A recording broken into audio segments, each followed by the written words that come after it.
नमस्कार दोस्तों, ग्लोबल हर्ष में आज बात हो रही है हमारे और आपके बच्चों के बारे में। देखिए, हाल ही में सीबीएसई बोर्ड ने ये डिसीज़न लिया है कि इस साल 12वीं की परीक्षा नहीं होगी।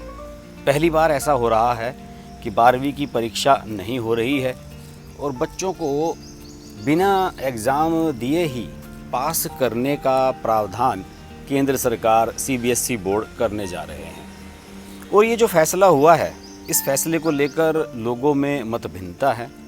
हालांकि मैंने सोशल मीडिया पर जो ट्रेंड्स देखे हैं उसके हिसाब से तो यही देखने को मिल रहा है कि ज़्यादातर लोग खुश हैं कि बच्चों के एग्ज़ाम नहीं हो रहे हैं। जो पेरेंट्स वरीड हैं अपने बच्चों को लेकर, उनका ये मानना है कि ये सरकार का बिल्कुल सही डिसीज़न है और बच्चों की सुरक्षा को देखते हुए, उनके स्वास्थ्य को देखते हुए ये परीक्षाएं अगर कैंसिल की जा रही हैं तो बिल्कुल सही किया जा रहा है। हालांकि गवर्नमेंट ने ये भी कहा है कि इसमें एक ऑप्शन ये भी रहेगा कि जो बच्चे परीक्षा देकर पास होने में बिलीव करते हैं, उनके लिए एक ऑब्जेक्टिव टाइप का पेपर बनाया जाएगा और उसको देकर वो पास हो सकते हैं। लेकिन वो परीक्षा कब होगी, कैसे होगी, उसका स्वरूप क्या होगा, उसका रिजल्ट कब आएगा, इन सब चीज़ों को लेकर क्लियरिटी नहीं है। और कुछ लोग जो इस चीज़ का फेवर कर रहे हैं कि परीक्षा कैंसिल कर दी गई, बहुत सही किया, उन लोगों की जो ओपिनियन है, उन लोगों की ओपिनियन ये है कि देखिए, जिन बच्चों को आगे दूसरे कॉलेजेस में एडमिशन लेना था या फिर कहीं विदेश में शिक्षा के लिए अप्लाई करना था, तो वो लोग अब आसानी से कर सकते हैं क्योंकि अब क्लैरिटी है कि इस बार परीक्षा नहीं हो रही है। लेकिन मेरा ये मानना है, जो पर्सनल मेरी ओपिनियन है, मैं अपना जो दूसरा चैनल है हर्ष की बात लाइव, उस पर भी मैंने जब इस खबर को आप लोगों से शेयर किया था तो उसमें भी मैंने यही कहा था कि मेरी जो पर्सनल ओपिनियन है वो यही है कि बोर्ड की परीक्षा, ख़ासतौर से 12वीं की परीक्षा, बिल्कुल भी कैंसिल नहीं की जानी चाहिए थी। और 12वीं की परीक्षा से बच्चे का कैरियर निर्धारित होता है, उसे आगे किस दिशा में जाना है, क्या करना है, ये सब बच्चा तय करता है। और उसके अलावा 12वीं के जो नंबर होते हैं, उन्हीं के आधार पर तमाम जितने भी कॉलेजेस हैं, जो डिग्री लेवल के कॉलेजेस हैं, उनकी रैंकिंग तैयार की जाती है। लेकिन अब इन सब चीज़ों का कोई मतलब नहीं रह गया है क्योंकि अब सभी बच्चे लगभग एक ही सफ़े पर खड़े हुए हैं और सबको एवरेज मार्क मिलने जा रहे हैं। जो उनकी परफॉर्मेंस हाफ ईयरली एग्ज़ाम्स वगैरह में रही है, उन्हीं के आधार पर उनका मूल्यांकन करने का काम शुरू होगा और इस पर कोई पैटर्न सीबीएसई बोर्ड बहुत जल्द बना लेगा और ऐसा हो भी जाएगा, मैं जानता हूँ। लेकिन मुझे लगता है कि ये सही डिसीजन नहीं था। दूसरे देशों का मुझे नहीं पता उन लोगों ने क्या डिसीजन लिए इस बारे में। हालांकि सुनने में आया है कि ज़्यादातर जगह एग्ज़ाम कैंसिल ही किए गए, लेकिन मेरा मानना था कि भारत में एग्ज़ाम कैंसिल करने की बिल्कुल भी आवश्यकता नहीं थी। केवल 5-6 स्टेट हैं जहां पर कोरोना के केसेस ज़्यादा हैं, वहां पर थोड़ा सा इंतज़ाम बेहतर किए जा सकते थे। ये कायदे से सरकारी सिस्टम का फेलियर है जो हमारे पास बच्चों को भी फेल कर रहा है। क्यों? अब जो टैलेंटेड बच्चे हैं, जो सारे साल मेहनत करके पढ़ रहे थे, वो भी, और जो बच्चे बिल्कुल एवरेज बच्चे हैं, केवल एग्ज़ाम के समय पढ़कर ही पास होने में बिलीव करते हैं, उन सब को एक सफ़े पर लाकर खड़ा कर दिया है इस डिसीज़न ने। सब बराबर हैं, अब सभी पास हो जाएंगे, फेल कोई होगा नहीं।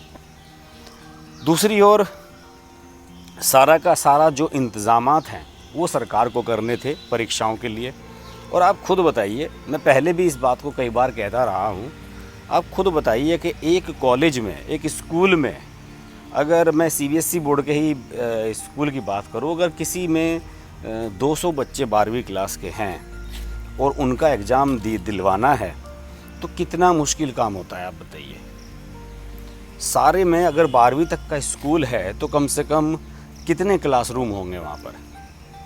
10वीं के भी क्लासरूम हैं, 11वीं की भी कक्षाएँ हैं, 9वीं की, 8वीं की, 7वीं की, 6ठी की, अगर 6th क्लास से भी स्कूल मान लिया जाए मिनिमम। हालांकि ज़्यादातर स्कूल पहली क्लास से शुरू होते हैं, एलकेजी और यूकेजी क्लासेस से शुरू होते हैं, अगर उन सब की क्लासेस की संख्या कर ली जाए तो एक स्कूल में 50-50, 100-100 कमरे आराम से होते हैं, और 200 बच्चों को दूर दूर बैठाना कोई भी मुश्किल जॉब नहीं था। सारे टीचर बाकी जो क्लासेस के हैं उन सब की ड्यूटी लगाई जा सकती थी। अगर 12वीं के या 10वीं के जो टीचर हैं वो कम हैं, तो बाकी क्लासेस के जो बच्चे के टीचर हैं उनकी ड्यूटी लगाई जा सकती थी। वो ड्यूटी करते और आसानी से एक रूम में आप 10-10 बच्चों को बैठाकर भी केवल 20 कमरों में परीक्षा ले सकते थे, जबकि सारे के सारे 200 के 200 बच्चों की परीक्षा एक दिन नहीं होनी थी। सब्जेक्ट के हिसाब से सबकी परीक्षाएं अलग अलग होनी थी। तो मेरा ये मानना है कि ये सरकारी सिस्टम का फेलियर है, और इसमें ज़्यादातर योगदान राज्य सरकारों का है। अरविंद केजरीवाल, तमाम स्टेट्स के जो चीफ मिनिस्टर थे, वो सब ने हाथ खड़े कर दिए थे। उन सबको लग रहा था कि भाई बोर्ड के परीक्षाओं की हम अगर इसे कैंसिल करा देंगे तो सीबीएसई बोर्ड अपने आप निपट लेगा, और हम लोगों को तो अपनी व्यवस्था करनी है नहीं, क्योंकि हमारे पास व्यवस्था है नहीं करने की। कहीं किसी को कोरोना की वैक्सीन नहीं मिल रही है, किसी को कुछ नहीं मिल रहा है, तो सब के सब एक दूसरे पर ठीकरा फोड़ने में लगे हुए हैं। और सब ने ये सोच लिया कि सीबीएसई बोर्ड का एग्ज़ाम अगर कैंसिल हो जाता है तो फिर दूसरे जो स्टेट हैं उन्हें अपने बोर्ड के एग्ज़ाम कैंसिल करने में भी कोई दिक्कत नहीं होगी। जैसे कि मध्य प्रदेश में, गुजरात में, कई जगह स्टेट्स में जो है वहाँ के परीक्षाओं के बोर्ड के जो राज्यों के बोर्ड हैं उन्होंने भी अपनी परीक्षाएं कैंसिल कर दी हैं। तो सब ये बहाना ढूंढ रहे थे कि किसी भी तरीके से बस सीबीएसई बोर्ड की परीक्षा कैंसिल हो जाए, उसके बाद हम अपनी परीक्षाएं भी कैंसिल कर लेंगे। तो ये सरकारी सिस्टम का फेलियर है, और मेरा मानना है कि इसमें बच्चों का बहुत बड़ा नुकसान हुआ है। और जो पेरेंट ये सोच रहे हैं कि हमारे बच्चे की सिक्योरिटी थी इसमें, ये या हमारे बच्चे का स्वास्थ्य का मामला था, मुझे लगता है कि वो कुछ ज़्यादा ही इस चीज़ को सीरियसली ले रहे हैं। और ख़ासतौर से जो युवा बच्चे होते हैं, 12वीं के एग्ज़ाम तक के जो बच्चे देते हैं, वो 18-19 साल के जो होते हैं, 17 साल के होते हैं, उनको तो वैसे भी कोरोना ने ज़्यादा प्रभावित नहीं किया है। वो यंग होते हैं, वो किड्स, और उनके जो ऑर्गन्स हैं वो इतने मजबूत होते हैं कि वो इन्फेक्शन को आसानी से झेल लेते हैं। मैं नहीं जानता हूँ, मैंने मेरे किसी परिचित को भी किसी के बच्चे को अगर कोविड हुआ है तो वो बहुत जल्दी रिकवर कर गए हैं। तो मेरा मानना था कि परीक्षा होनी चाहिए, और परीक्षा की बस एक डेट फिक्स करनी थी आपको कि उस दिन परीक्षा होगी। और अगर किसी बच्चे का स्वास्थ्य सही नहीं है या उसके परिवार में कोई अस्वस्थ है, तो उनके लिए इंतज़ाम किया जा सकता था कि वो बाद में एग्ज़ाम दे सके। लेकिन एग्ज़ाम सभी बच्चों को दिलवाए जाने चाहिए थे, और मेरा ये मानना है कि अगर ये एग्ज़ाम दिलवाए जाते तो पूरे देश में, पूरी दुनिया में ये मैसेज जाता कि भारत सरकार ने इतनी विकट परिस्थितियों के बावजूद भी अपने बच्चों के 12वीं के एग्ज़ाम कंडक्ट कराए, जो कि सबसे बड़ा कंट्री है आबादी के, पॉपुलेशन के हिसाब से सबसे इम्पोर्टेंट देश है वर्ल्ड का। तो मेरा मानना है कि ये परीक्षा होनी चाहिए थी, और ये सिस्टम का फेलियर है। आप लोगों की इस बारे में क्या ओपिनियन है, ज़रूर बताइए, नीचे कमेंट बॉक्स में लिखिए। और इस वीडियो को अगर आप चाहें तो अपने दोस्तों के साथ शेयर भी कर सकते हैं, और उनसे जो है ये ओपिनियन लेने की कोशिश कीजिए कि ये निर्णय सही है या गलत है। और निर्णय के खिलाफ भी एक अभियान चलाया जा सकता है। बहुत से लोग जो चाहते हैं कि उनके बच्चे एग्ज़ाम देकर पास हों, वो चाहें तो इसके खिलाफ एक अभियान चला सकते हैं, कोर्ट की हेल्प ली जा सकती है। तो इस बारे में आप अपने मैसेजेस ज़रूर दीजिए, और मैं आपके मैसेजेस पढ़ूंगा, उनके जवाब भी दूंगा। देखते रहिए ग्लोबल हर्ष।